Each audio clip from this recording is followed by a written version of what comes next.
রত্ন চাই না আমি রাজা হতে, গোলাম করে রেখো করিম শাহ তোমার ওই চরণেতে। গোলাম করে রেখো করিম শাহ তোমারি চরণ তলে, সাজিদের এই বাসনা দয়া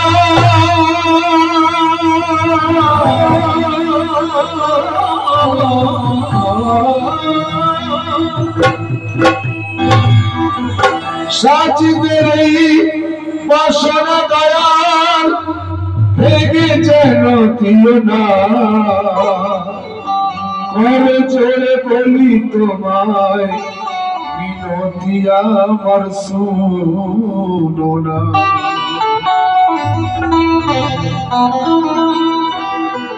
না হয় আমি তোমার দ্বারে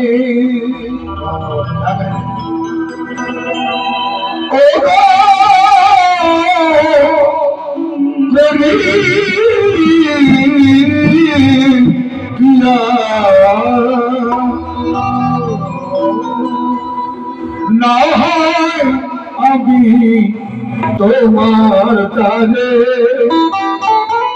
হলামতি নগর, একটু চরণ খুলি রেখো আমার, একটু চরণ খুলি রেখো চরণ খুলি রেখো চরণ খুলি রেখো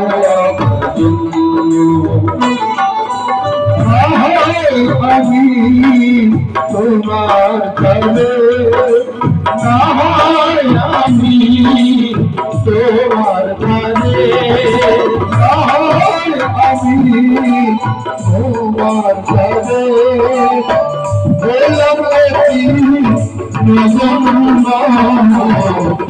চরণ খুলি রেখো চরণ খুলি রেখো চরণ খুলি রেখো।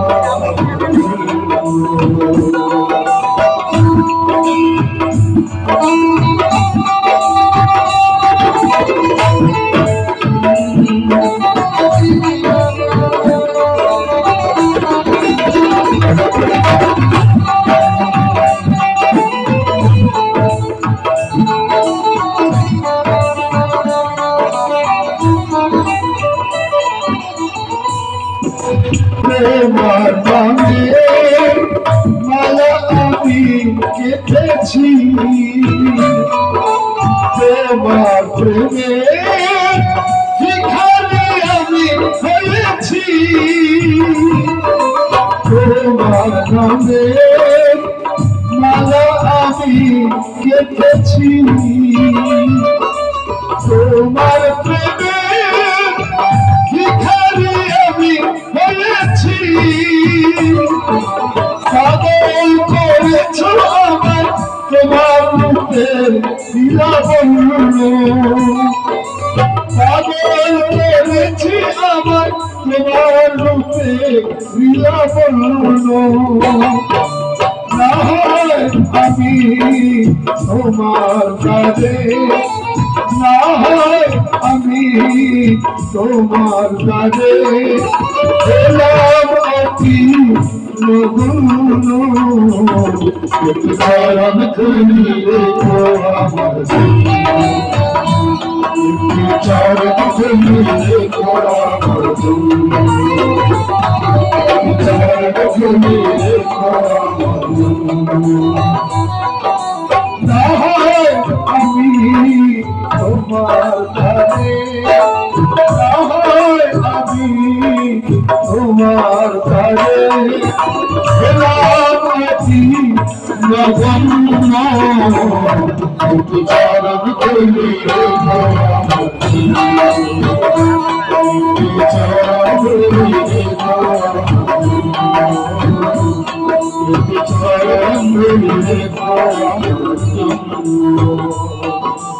আমির খসরু রহমতুল্লাহ আলাইহি হযরত নিজামউদ্দিন আউলিয়ার মুরিদ ছিলেন।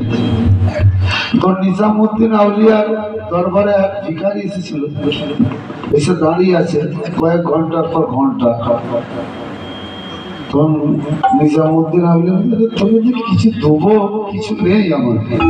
আমি চিন্তা করছিলাম একটু ওয়েট করলে, একটু দেরি করলে হয়তো কেউ এসে যাবে, কিন্তু এলো না।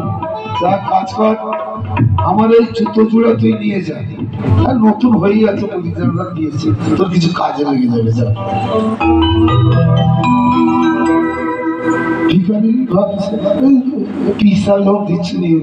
কিন্তু এই জুতো জোড়া কি আমার কাজে লাগবে? তো নিয়ে চলে যাচ্ছে। আর আমির খসরু রহমতুল্লাহ আলাইহির সাথে দেখা হয়ে গেছে। বলছে ভাই, ভিখারি সবসময় প্রায় আসে, কোথায় গিয়েছে? বলছি তোমার পীরের দরবারে দেখো না। এবারে আমরা কিছুই দেয়নি, ওনার সে এক জোড়া জুতো ছিল সেটা দিয়েছে। বলছে হ্যাঁ, বলে এক কাজ করো, ওই এক জোড়া জুতো তুমি আমাকে, আমার পীরের জোড়া জুতো জোড়া তুমি আমাকে দিয়ে দাও। তুমি নিয়ে কি করবে? বলছে ভাই আমার অনেক কাজ আছে, তুমি আমাকে দিয়ে দাও। আমির বাদশার দরবার থেকে এই মাত্র আসছি, উনি কবিতা লিখতেন, ভালো শেষ শায়রি লিখতেন। তো আমি বাদশার দরবার থেকে আসছি, আমার কাছে 100 দিরহাম আছে, 100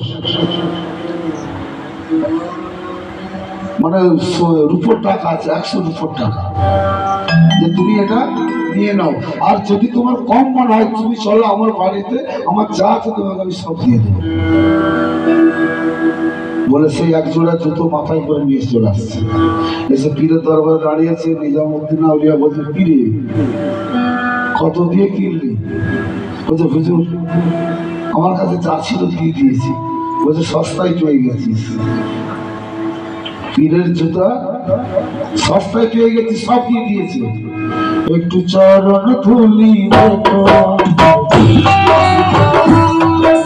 চরণ ধুলি রেখো,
চোখ বুঝলেই যেন পীরের তসবির চলে আসে, আর পীরের চরণ দুটো চলে আসে। আপনি পীর ধরেছেন, আপনার পীরের কদম ধরে আপনি দেখেছেন, চোখ বুঝলে চলে আসবে আপনার সামনে।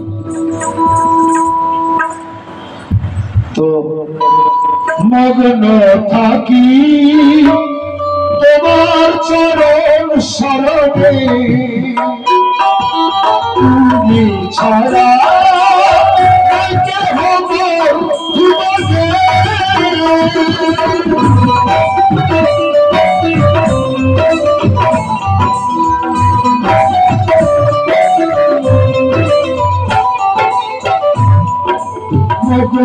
থাকি তোমার চরণ শরণে, তুমি ছাড়া নাই কেহ আমার ভুবনী,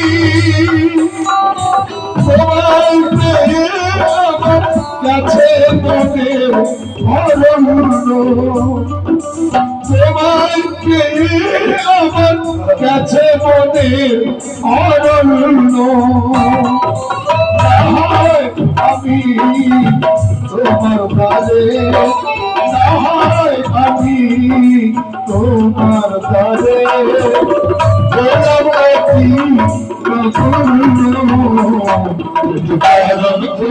রেখো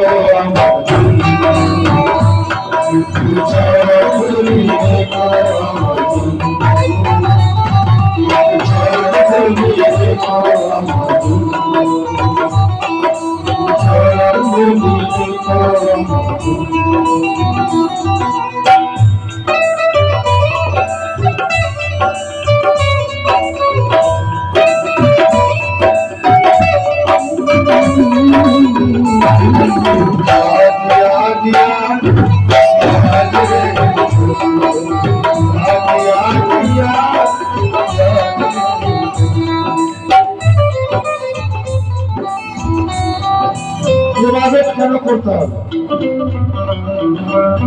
কৃষ্ণকে জিজ্ঞাসা করছে যে সাধনা কেন করতে হবে, তখন বলছে যে বাঘ যখন শিকার ধরে তাকে ক্ষত বিক্ষত করে দেয়, ছিঁড়ে ছিঁড়ে খায় তাকে।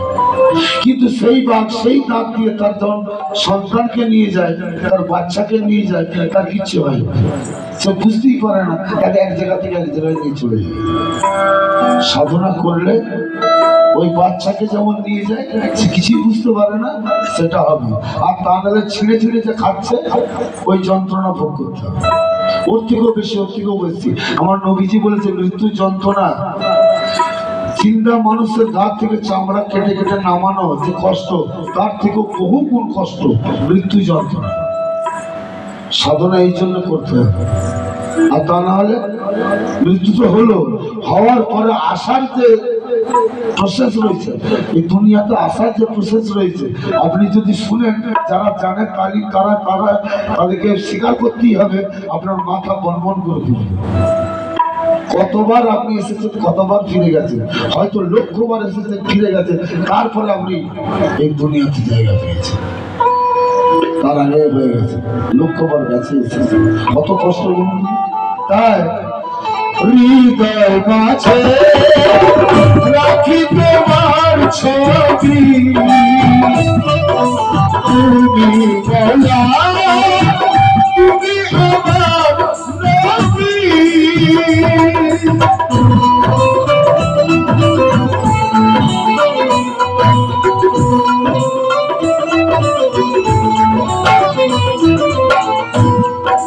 হৃদয় মাঝে রাখি তোমার ছবি, তুমি বলা তুমি আমার নবী।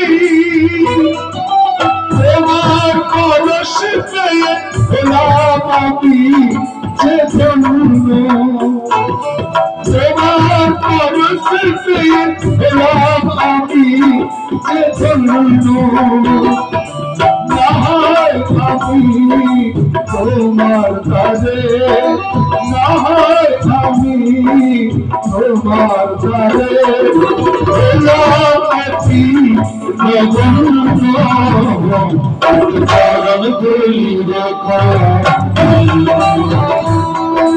চরণ ধুলি রেখো, চরণ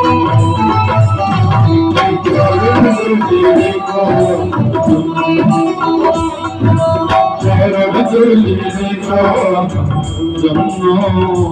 কথা যে জ্ঞানের সন্ধানে বের হয়েছে, আল্লাহর সন্ধানে বের হয়। যে জ্ঞানের সন্ধানে বের হয়, সে আল্লাহর সন্ধানে বের হয়। পীরের দরবারে এলে কি 10,000 টাকা দিয়ে দেয় ভাই, নাকি 10 কিলো সোনা দিয়ে দেয়? পীর যে জিনিস দেয়, দুনিয়াতে কোনো দৌলত জিনিস কেনা যাবে না। সেটা কি? সেটা হচ্ছে ইরফানি জ্ঞান। পীর যে কথা বলে দেবে, পীর যদি বলে এই নাসি এই ঘাসটা তুলে তুই খেয়ে নে, তোর আর জীবনে জ্বর হবে না। একজন মানে উপমা স্বরূপ বলছি, সে যদি দুটো কথাটা আপনাকে দিয়ে দেয় যে তুই এটা জব করবি, বাস সেটা পৃথিবীর কোনো দৌলত দিয়ে কেনা যাবে না। আবার ওই কথাটা কেউ শুনেছে, সে জব করলে আর হবে না, সে জব করলে হবে হবে না। সেই খাসটা যদি কেউ তুলে খায় তার হবে না। তাহলে চিন্তা করুন পীরের কাছে কি জিনিস আছে, এটা ভাবতে হবে। কালাম কালাম ভাই, কালাম সবাই শুনে সবাই গায়, কিন্তু কালামের যে মর্মার্থ ব্যাপার আছে সেই জিনিসগুলো আমরা কম বুঝি।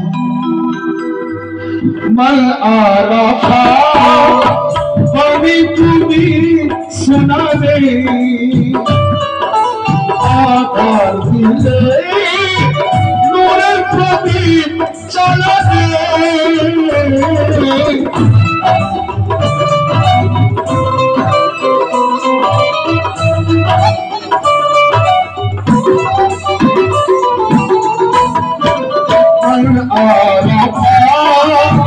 কবি তুমি শোনাবে, আকার দিলে নূরের প্রদীপ চালাবে।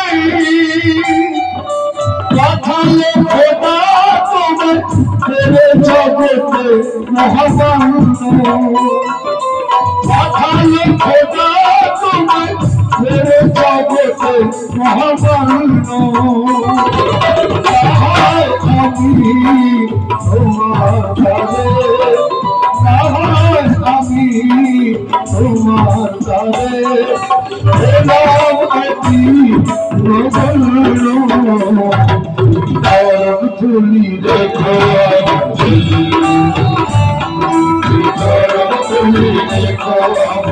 রেখো,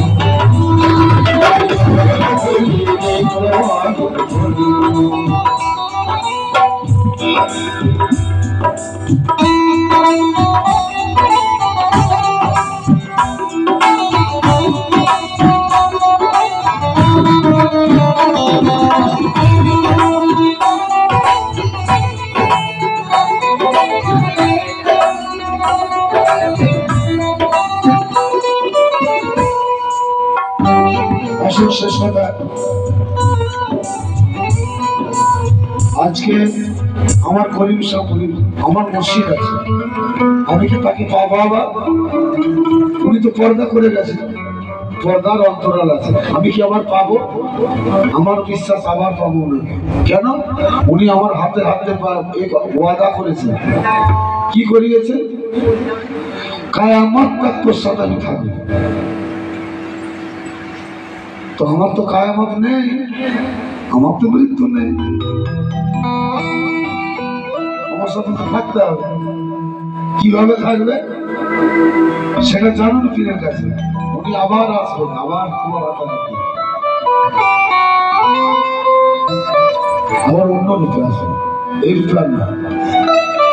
তাই নসিব গুনে গোলাম চরণে পাবে ঠাই, জনম জনম যেন তোমারে আমি পাই।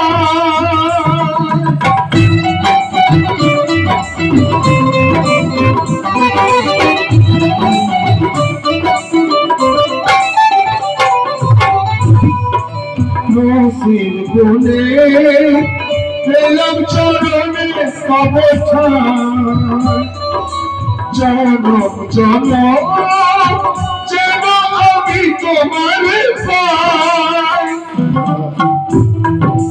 তোমার গোলাম সাজি আর কিছু নয় অন্য, তোমার গোলাম সাজি আর কিছু নয় অন্য।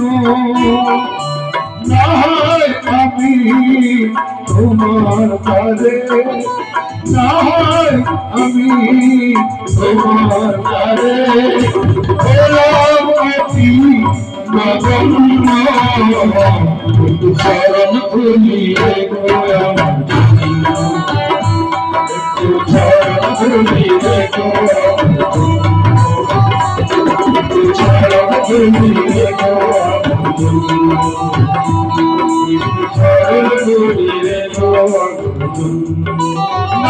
হয় আমি তোমার কাছে, না হয় আমি তোমার কাছে এলাকাটি নগণ্য উদাহরণ তুমি দেখো,